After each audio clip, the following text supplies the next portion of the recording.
Defending national security when convenient.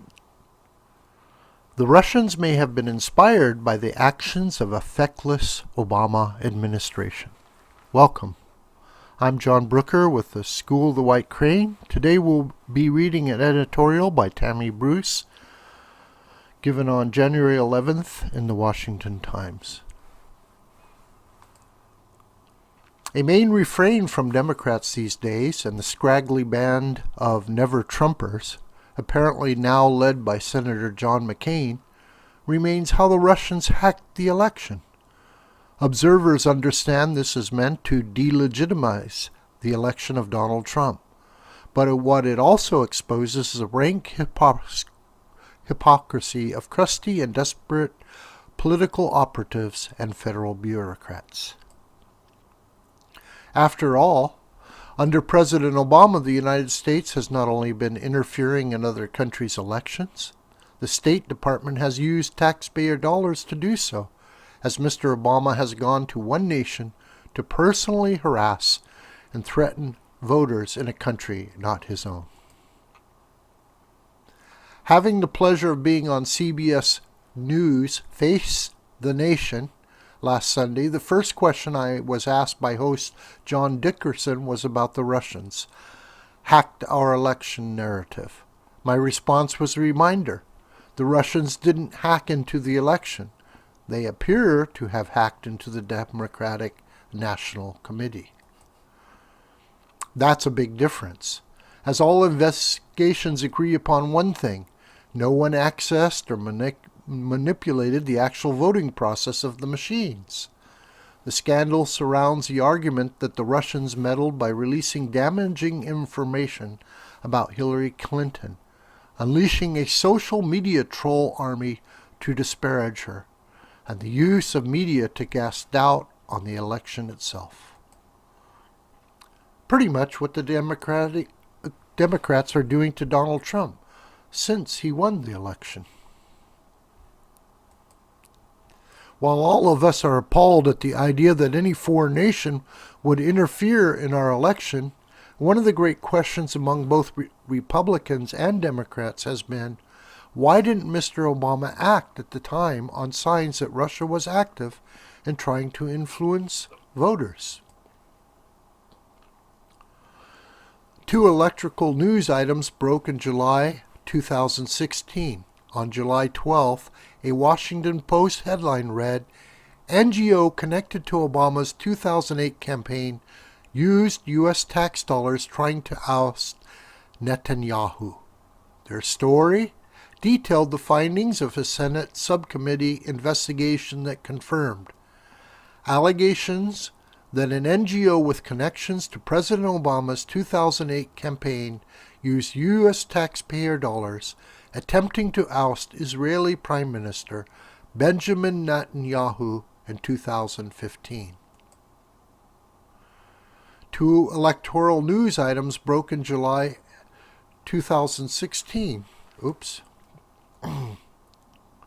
Apparent Russian involvement in the hacking of the DNC and attempt to influence voters has driven calls for the U.S. to retaliate, and in fact, Mr. Obama has issued sanctions against various Russian officials as a result. Yet, in its July article, the Washington Post reported Mr. Obama's administration had used $350,000 U.S. taxpayer dollars to interfere beyond basic media propaganda in Israel's national election. Among the Senate's report's most damning findings, evidence was found that the durable campaign resources built during the grant with taxpayer dollars included a large voter contact database, a professionally trained network of grassroots activists across the country, and an enhanced social media presence on Facebook and Twitter.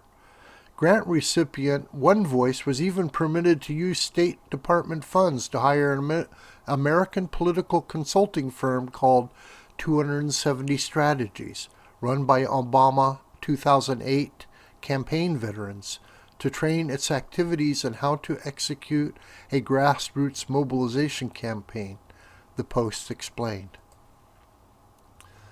Moreover, Free Beacon reported at the time equally disturbing behavior. The Senate investigation determined that one voice redirected State Department funds to anti-Netanyahu efforts, and that U.S. officials subsequently erased emails containing information about the administration's relationship with a nonprofit group. And then there's Brexit. Also in the summer 2016, Mr. Obama personally traveled to London in an effort to influence the vote to stay or leave the European Union. At a public appearance, the President of the United States threatened British voters. The UK is going to be in the back of the queue for trade deals with the US if they dared to vote leave, the Hill reported. Beyond the fact that the Obama administration itself was engaging in foreign election interference, there were other reasons why our government did nothing to address the meddling. In December, CNN reported its investigation found a variety of reasons why the Obama administration allowed the Russian hacking to go unanswered, including fear of wider Russian cyber retaliation to vulnerable U.S. infrastructure systems and concern about impacting negotiations with Russia over Syria.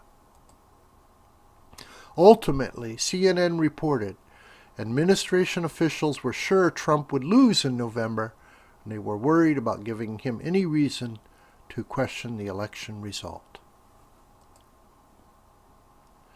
In other words, the Obama administration's situational ethics amounts to a transactional relationship with the United States itself.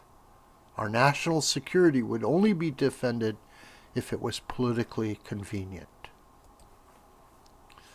So as a legacy media, Democratic Party operatives, and established bureaucrats continue to decry Russian meddling during an election, as we all do, one might argue that the Russians were inspired by Mr. Obama himself, providing another highlight of our feckless president's propensity to screw things up and make things worse for us. This video is a production of theschoolthewhitecrane.com. You can contact us at theschoolthewhitecrane@gmail.com. Thank you very much.